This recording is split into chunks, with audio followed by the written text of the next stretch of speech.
All right, I enjoyed that. I don't really mind you going to sleep. I tell you what I don't like. I don't like it when you go to sleep and get that nursing home look. Don't do that.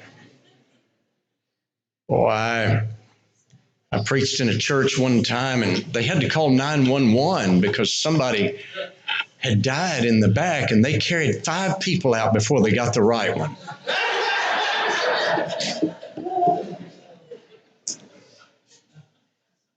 I just don't like dead churches.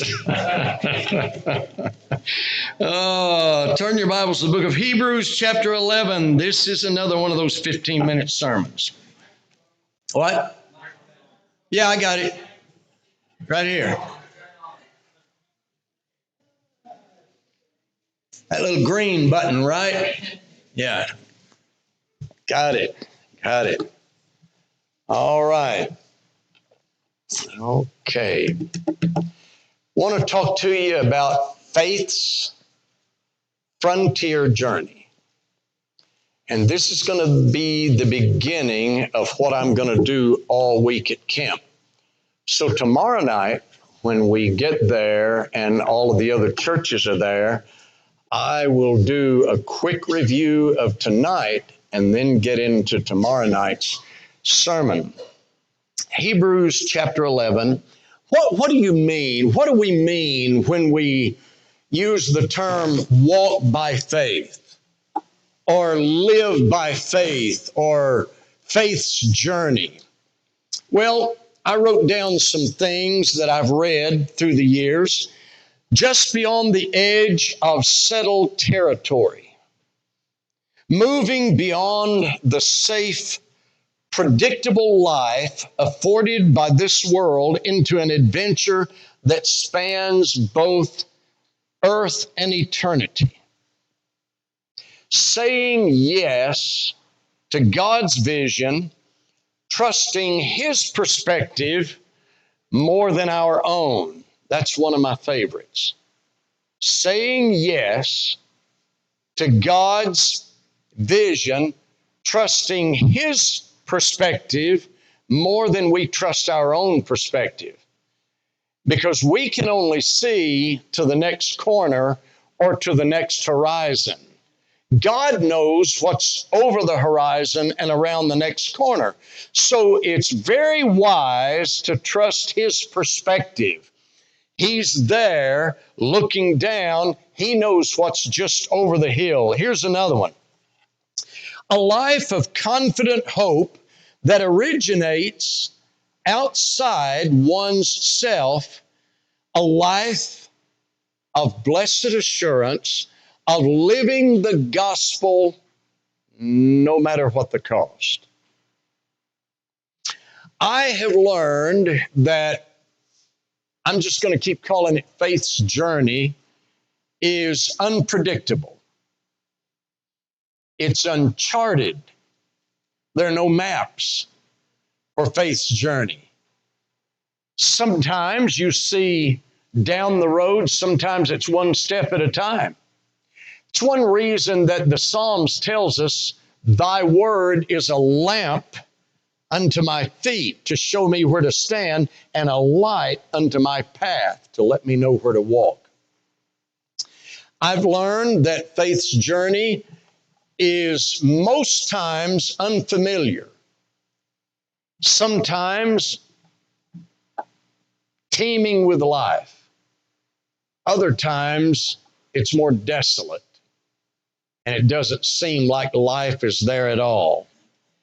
Our deep struggles give way to epic victories in our journey of faith.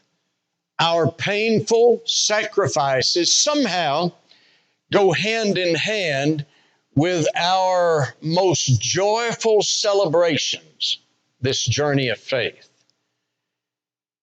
Out here in life, we learn to take nothing for granted. We know that daily faithfulness counts, and we anticipate resistance in this journey of faith. Heroes of faith cut the first trails long ago through mountains of persecution and valleys of doubt, believing God against impossible odds and in the midst of improbable circumstances. They said yes when very few others would. And they are our examples. Hebrews 11 reports, beginning in verse 33, that these pioneers, by faith, subdued kingdoms, wrought righteousness, obtained promises, stopped the mouths of lions, quenched the violence of fire, escaped the edge of the sword, out of weakness were made strong, waxed valiant in fight, turned to flight the armies of the aliens. Women received their dead, raised to life again, and others were tortured, not accepting deliverance, that they might obtain a better resurrection. And others had trial of cruel mockings and scourgings, yea, moreover of bonds and imprisonment. They were stoned, they were sawn asunder, were tempted, were slain with the sword. They wandered about in sheepskins and goatskins, being destitute, afflicted, tormented, of whom the world was not worthy. They wandered in deserts and in mountains and in dens and caves of the earth. And these all, having obtained a good report through faith, received not the promise.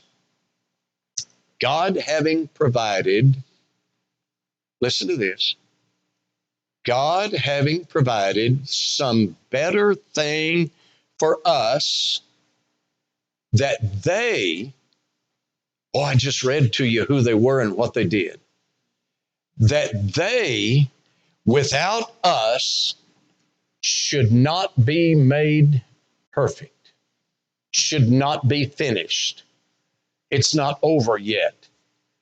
Those in heaven are not finished. Brother Vaden, A.D. Vaden, is in heaven, but he can't be finished until I get there. And those that I've been blessed to lead to the Lord get there, because he led me to the Lord. So there's something I can do to perfect A.D. Vaden. That blows my mind. There's something that I can do to help finish the Apostle Paul. Every time I preach something that he's written, he's a little more finished, that they, without us, should not be made perfect. To get started on this journey and to see all that God has in store for our future, both immediate and far future, we don't need a map. We don't need a guarantee. We really don't need a lot of answers, because this is a journey of what? Faith. So we don't need a lot of answers. We just need faith to cross the mountains and even to move those mountains if necessary. You say that's impossible. Don't you talk to me about that after this morning. I talked to you this morning about possible impossibilities. And what did Jesus tell his apostles? If ye had faith as the grain of a mustard seed, ye could say to this mountain to be cast into the sea, and it would happen. Now, when Jesus said that, he was not talking about if you've got this much faith. A mustard seed had life, and when planted, grew into a great tree. So Jesus was saying, if you're planted right, you can grow into a tree that gives shade to those who pass by. So, we're talking about faith then, not in ourselves, not even simply in the idea of faith. I hear people talk about faith sometimes, and I get the idea that they're not talking about faith in God. They're talking about how much they enjoy talking about the idea of faith. But that's not what I'm doing in this series. I'm talking about faith firmly established in God, who can do great things, unexpected things, more than we could ever ask and imagine. I really believe God can do anything. Our faith is not evidenced by bravado or emotion. Sometimes an answer to faith rouses our emotions. Sometimes it allows us to give a great testimony. But faith is evidenced by a simple yes to God. That's it. Yes to God. That's our first step. And we can take that together beginning tonight and throughout this camp. What I'm going to be doing this week is giving you some tools to get that done. The first tool that I'm going to give you is risk. Nothing of significance ever happens apart from someone taking a risk, stepping out by faith. When the settlers of the American West ventured out in wagon trains to cross the Great Plains and to conquer the peaks of the Rocky Mountains, they knew they'd be facing storms. They knew that at some point they would be fording rivers and risking life and limb. Many times in the pursuit of their dreams, they had dreams to go west. They were looking for gold. If the road had been easy, there would have been many more who would have traversed that road from the east. But as it was, only a few had the courage to leave eastern comforts to follow what they called the golden sunset. I think the faith frontier is much the same, where risks abound and rewards are yet to come.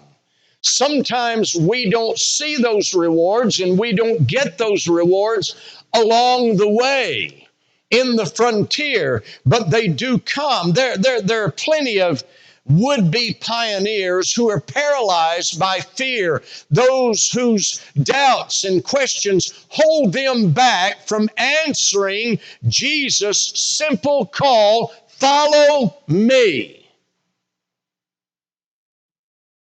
But Lord, what about, Lord, what if, Lord, how will, Lord, why would, Lord, do I really have to?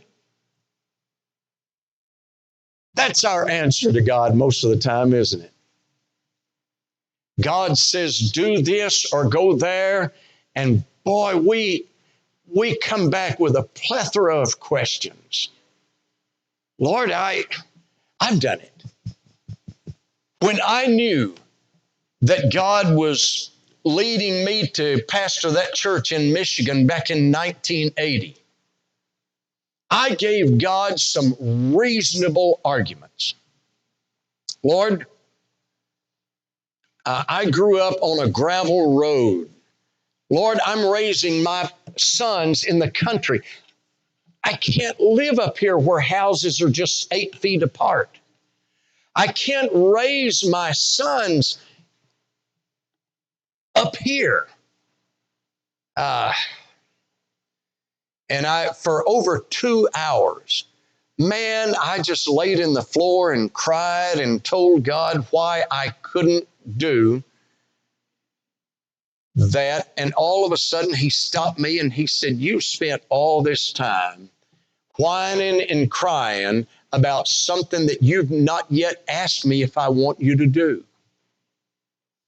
Of course I hadn't, because I already knew the answer. And that's what we do way too much of the time. Jesus calls us in no uncertain terms to, listen to me, young people and older people alike.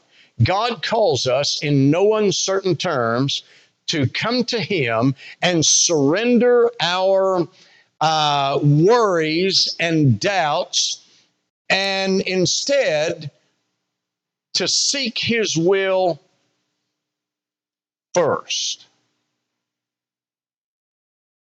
Before we ask anyone else's opinion, before we go to the bookstore and look in the section of how to find God's will for your life. Imagine the sticker shock experienced by Peter and James and Martha and the others when Jesus laid out the real cost of discipleship in Luke chapter 9, verse 24. He said, for whosoever will save his life shall lose it.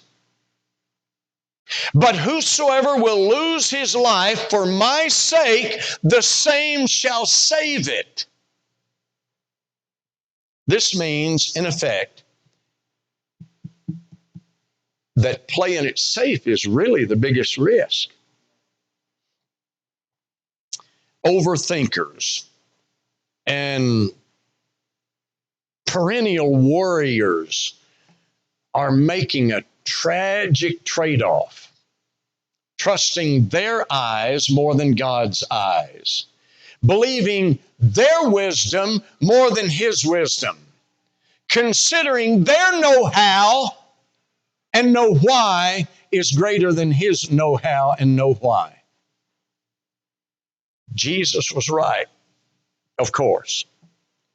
The safest place to be in eternity's view is out there on faith's trail, walking by faith, living by faith, not holding up among the contemporary securities of this world. You know there's not much security in this world. You see, if I can just put enough money back, I can be secure for the rest of my life. Really? Well, this last year, people that had their 401ks and these others lost tons of money. I don't even look at mine. My broker, the guy that takes care of my retirement funds, called me a couple of times. He said, Paul, I'm just calling to pre-warn you, don't even look at your report this month. So when he tells me that and it comes through the mail, I filed it away and didn't look at it. But the next one that came, it got the best of me, and I did. And it was awful. Anything that you can amass in this life, you can lose, except for what you've done by faith, what you have sent on ahead. So let me ask you some questions before I go on to the next point. Number one, am I willing to say yes to God even when I cannot see the final outcome?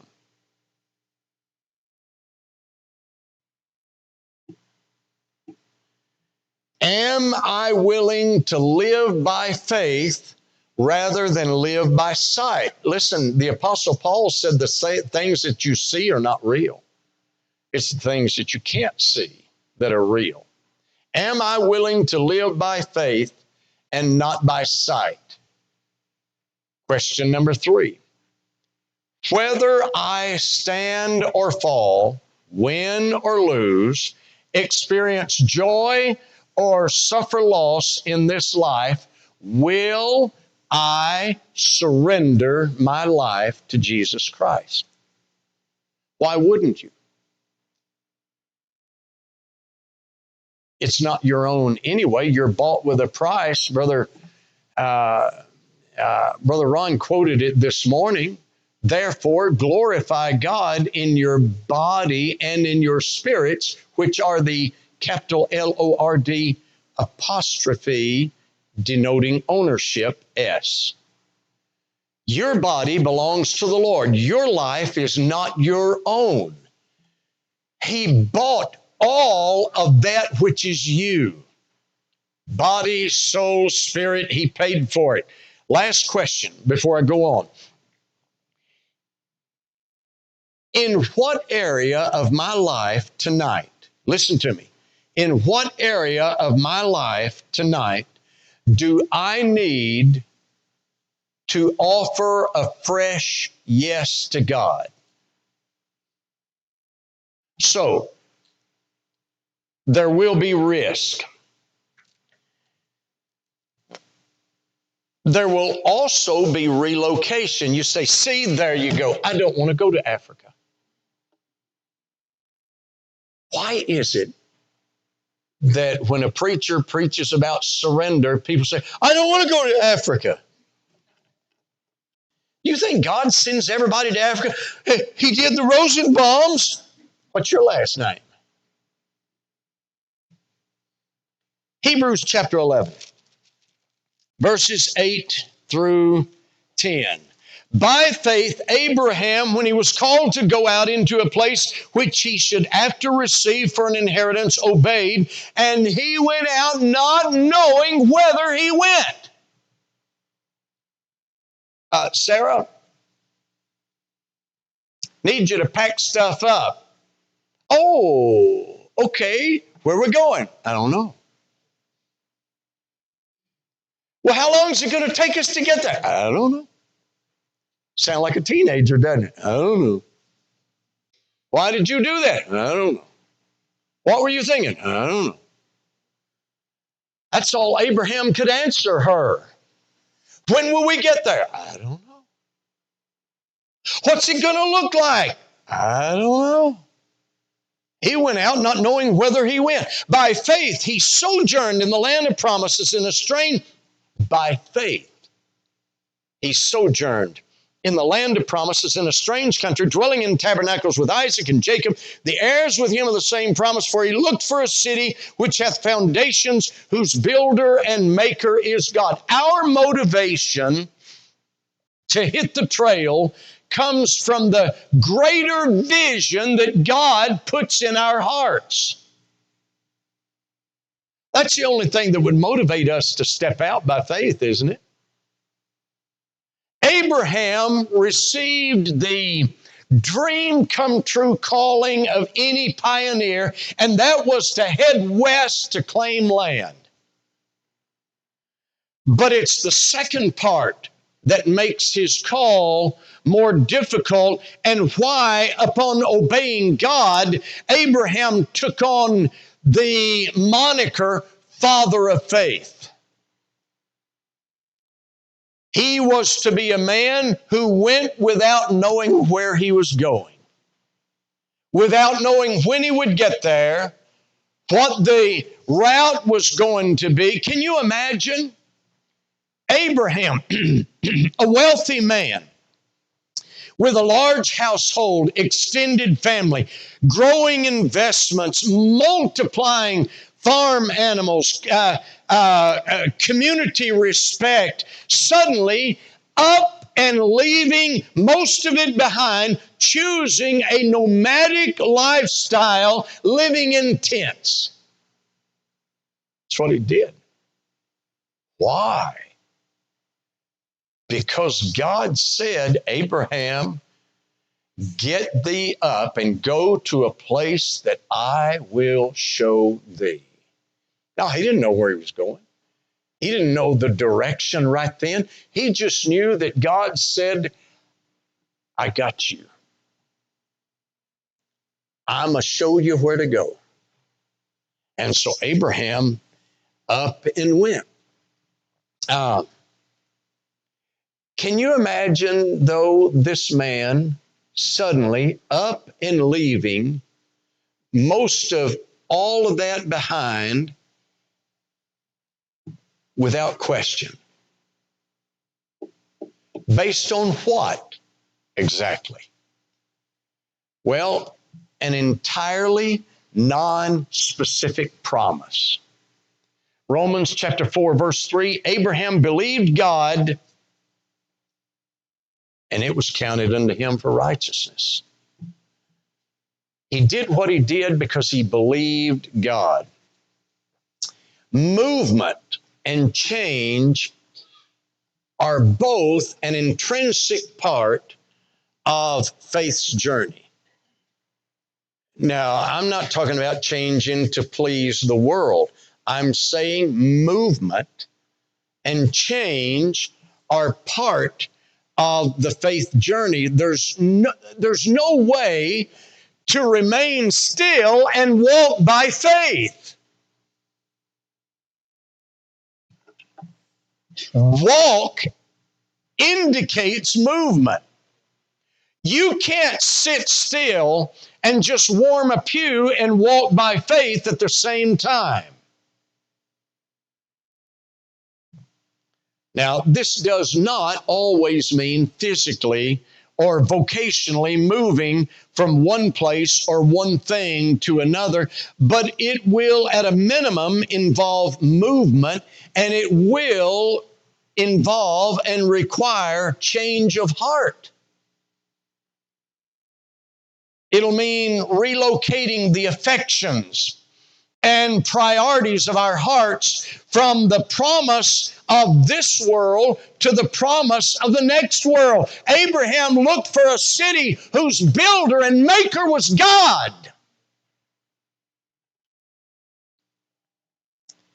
Like Abraham, we can follow and we can allow our faith in what God will do in the future to override our attachments to whatever we are enjoying in the present. When God called me to preach, I was not going to preach. And again, I argued with God. God, my dad's a preacher. His brother's a preacher. His other brother's a preacher. That's enough. That's all of the McWherters you need preaching. And I argued with God for 2.5 years and wish I hadn't. I do often wonder what that 2.5 years would have been like if I'd surrendered to the Lord. And through the years, I've heard preachers stand up and preach and talk to young men. Listen, if God is calling you to preach, you run as long as you can. Stupid advice. If God's calling you to anything, don't you run one step. You do what Abraham did. You say, well, how do you do that? Faith. You believe God. You trust God. You trust and you believe that He has your best interest at heart. You do believe that, don't you? Then why would He call you to do something that would do you harm?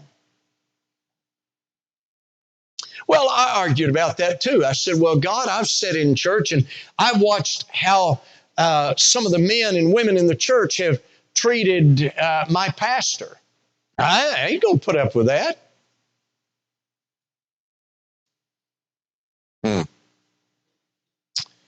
We can decide to focus on the city with eternal foundations and pursue our treasures there, not here. Or we can decide to just focus on doing everything we can here to help everybody we can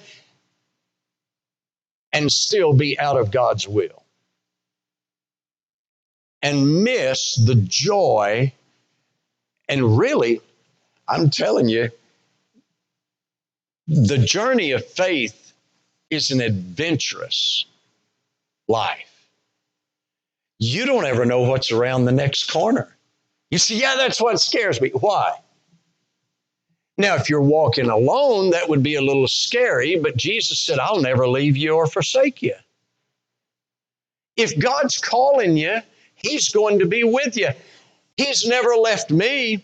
Oh, listen, you say, well, have you ever asked you to do something difficult? Yeah, He asked me to move from Tennessee to Detroit. But I went and had arguably the best ministry I've ever had in these 45 plus years of pastoring. I watched those people work and build that church. I watched them do it. Pastors don't build churches. Churches build churches. And we grew and we grew and we built and then we built again and then we were building again. And man, and God said, see what I can do if you just listen to me. That's when the trail life of risk and sacrifice really begins to make sense. Listen, here's the thing. After you've been on this journey of faith for not necessarily a long period of time, you begin to look and understand what God's doing. And it becomes not just an adventurous journey, but it becomes very exciting. Now, when God says, here's what I want you to do, I still get a little scared, but I start getting excited because I've seen what He's done so much of the time. That's when our hearts begin to fill with joy, not because it's an easy journey, but because of our confidence in what God will do and where His leadership is about to take us. This week is a special week in the life of a young person. I never got to go. Some of the older ones have heard this testimony before. I went to camp the first time when I was pastoring in Detroit. And I'd been pastoring at that time for about 4 or 5 years. Never been to camp, raised in church all my life. But I'd never been to camp because the church that I grew up in didn't believe in wasting money by sending kids to camp. So I never got to go. I always heard it preached against. Oh, you don't need them programs, cameras. So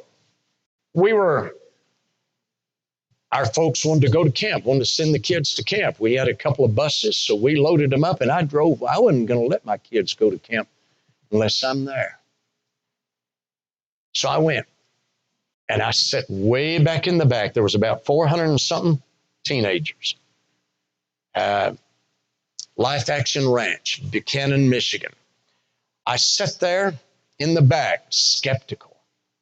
Man, I was waiting. I knew I was going to see something that was going to make me load those kids on that bus and head back to Detroit. I did that Monday night. Miserable. Tuesday night, miserable. Wednesday night, miserable. We went through Friday night then and left on Saturday morning. Thursday night, I was sitting back in the back, one of several pastors, and I looked when the invitation was given, and I saw my kids hit the altar because God had been able to do something for them at camp that he couldn't do back at our church. And after a few minutes, I joined them. Did that for years. Several years later, the church that I grew up at and ordained me called me for pastor. So I said, no, I won't do that, but I'll come down and preach. And my wife said, why are you doing that? I said, because I need to talk to them, and somebody that's candidating for pastor will not say what I'm going to say to them. So I went. I preached on Sunday morning. I said, now Sunday night when we come back, I'm not going to preach. I want to talk to you. I'm your son.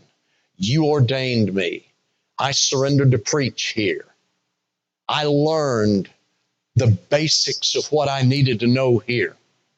Sunday night, I stepped down in front of the Lord's Supper table and I said, a few years ago, I got very angry at you, livid. And I told them the story. And I said, you never took me to camp. You never let us go because you said it was a waste of money. And I'm not blaming you for some things I did, but I wonder if I'd gotten to go to camp like these young people are going to do, and I had experienced that focus that they're going to experience, and some of them have already, I wonder what would have happened. But you wouldn't do it. Well, they went ahead and called me for pastor, and I accepted. And we took our kids to camp. One Sunday, my dad, I was his pastor now. He came up to me and he said, son, call the teacher's name. In the adult Sunday school class in the auditorium, he said, I just need to tell you, he said, I'm not trying to start trouble, but his whole lesson was teaching against camp, taking kids to camp. And I said, is that right? So I preached, called him out after service, and I said, did you say this, this, and this? He said, I sure did. I said, you'll not say another word in that pulpit as long as I'm pastor here. You're done. I believe in doing what Brother Pittman talked about this morning. Put a stop to it.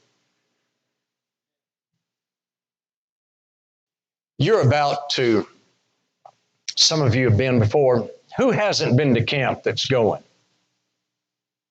Oh, you're all salty old veterans. That's what you are. Man.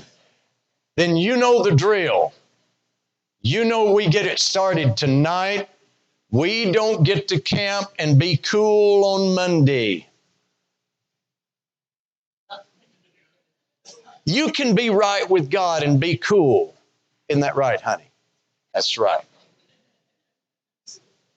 Yeah, I'm cool, baby.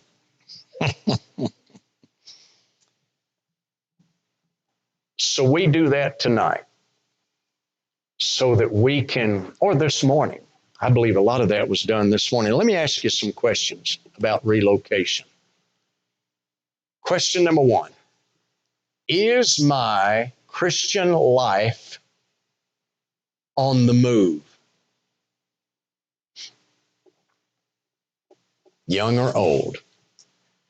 Number two, when was the last time I ventured out beyond life as usual for Christ? I took a step of faith. I'd never been there before. When's the last time I'm asking you the question, when's the last time you did that? Number three, where is my heart most at home? In this world or the next? This world is not my home. I'm just a passing through. My treasures are laid up somewhere beyond the blue. The angels beckon me from heaven's open shore, and I can't feel at home in this world anymore. Oh Lord, you know I have no friend like you. If heaven's not my home, then Lord, what will I do? The angels beckon me from heaven's open door. I can't feel at home in this world anymore. Where are you most at home? Question number four. What could I do to practice relocating my priorities toward the future?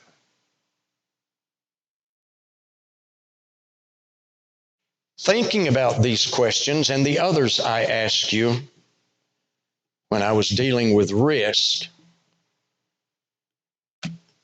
is there something that you can do tonight that will give you a more determined gait as you walk by faith? Is there something that you need to do, maybe in answer to one of these questions I asked tonight? Is there something you need to do that's going to give you more confidence in this journey of faith? You say, preacher, you have no idea how much I would love to walk by faith. Well, it's not real difficult. You just give up on trying to figure everything out and stay close enough to God to see which way He's going. And you go the same way. Just a few years ago, boy, I thought I just needed to pray so hard and vigorously, and I did. And I'd get in my study and I would just wrinkle my brow and close my eyes and say, God, I've got this to do today, and I need to be over here today, and I'm going there, and I've got to do this, and Lord, I need you to clear the way, do this, do that. So, boy, He don't speak out loud to me, but He stopped me right in my tracks and said, are you serious? You spend all this time telling me what you're going to do, and you want me to attend you? And you've not asked me one time what I want you to do today. And man, I broke down. I said, God, I'm sorry. I never thought about it like that. I thought I was supposed to tell you what all I thought you wanted me to do and then tell you to make it happen. God said, no, I want you to find out, ask me what I want you to do and do it. And I said, well, Lord, that's going to make it a lot easier on me.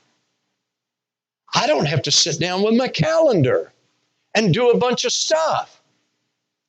So I get up in the morning and I just ask God for direction. I don't tell him where I'm going because half the time I start in that direction and he turns me to the left or the right anyway. I wouldn't change it for anything now. Can you imagine the load that's taken off? I don't have to worry about making a wrong turn. I just have to stay close enough to God to keep him in view. And I have to recognize his voice when he says, stop. You ready to go on this faith journey? Some of you have been on it a lot of years, but maybe you've slacked off in some of these areas, maybe the relocation area of your affections, and you found yourself lately setting your affections more on things that you know better than to set them on. And you just need to refocus, redirect, and get your focus back on God's will for your life, period. Maybe you've not done some things because you've calculated the risk.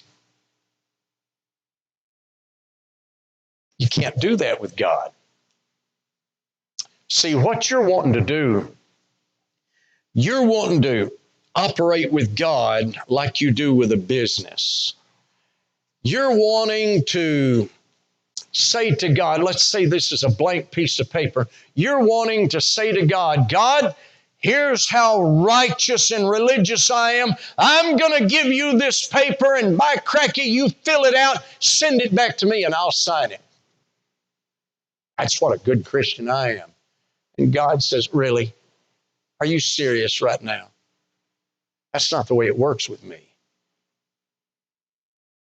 You sign that paper first, and then you send it to me, and I fill it out. Sort of. There'll be things I'll add along the way. And then I'm going to hand it back to you, and that's your contract. That's the way God does business. Let's stand and sing some number. Your pastor's going to be here. What I've talked about for the last few minutes for some people is the scariest thing that they can think about. But I'm telling you now, it is the greatest life to live, this journey of faith. And it is a journey, and it is a frontier. You're going to be going places that you've never been before. You don't need a GPS unless God is the G, and you let him give you direction. I'll tell you this, you'll never regret it. You'll never be sorry. You'll never say, 40-something years I've pastored. There's not one thing that I can say this about. Well, I wish I hadn't followed God in that area. You'll never do that. Let's sing. If you need to come on.